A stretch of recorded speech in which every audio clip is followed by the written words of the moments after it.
السلام عليكم ورحمة الله وبركاته. وأنا إني سلام أصحاب النوم بعد دومي دي إضافة إلى كجبتي maanta waxaan idin bari doonaa farsamo cusub. Farsamadaasna waxa ay tahay video sidaad ku arki doontiin.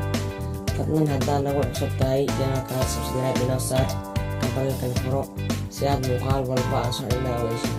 Fadlan saxaabay hawada kanaalka in badan ayuu furan yahay ilaa hadda nagama socdo. Qof walba daaway videoga subscribe inoo saar, like inoo saar. Okay, hadda waxaan u gudagal doonaa muuqaalkeena. Marka hore waxaad u baahan tahay applicationkan magaciisa Make Flashlight. Waxaan idin tusi doonaa marka hore sida uu u shaqeeyo. Play Store ka heli kartaa isku darso. Kow waan galaynaa waan idin tusaa sida uu u shaqeeyo.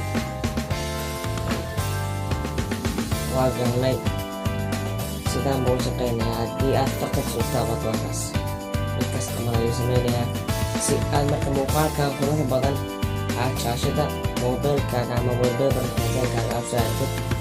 Marka hore waxa aad u baahan tahay halka calaamada afarta meel inaad soo furtid. Okay, kadibna waxaad sii dhufanaysaa save image. Okay, waxaad sii dhehaysaa yes.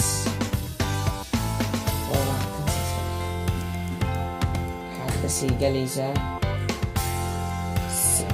sit as live photos.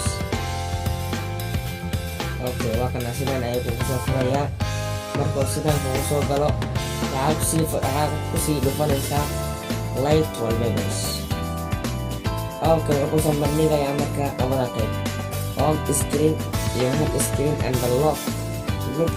midka kor waxaa ku dhahayaa saaro shaashada moobilka badankaaga. معناها مرقد موبايل باستعمال سهل شاشة موبايل باستعمال صار مدة كان حكومية انت هذا موبايل كهذا فرنكار انت او موبايل بلوك او فيديو كوتي صار او انا قاعد اعرفني هنا هوم سكرين فلا كان صار لي انا اقول صار لي فلا كان صار فكان اقول صار مرقد فتاة muuqaal fara badan ay kusoo saarayaan. Okay asxaabta, waxaan u malaynayaa inaad ka faa'iideen si muuqaalkan iyo muuqaalo kale ku xiiso badan waxaad ka heli kartiin kanaalkeena Nasiib TV.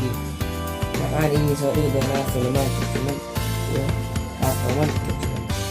Okay asxaabta, anagan hornaa markaan waxaan soo dhigi doonaa waxyaabo wax laga faa'iido iyo markaan isbaashaan.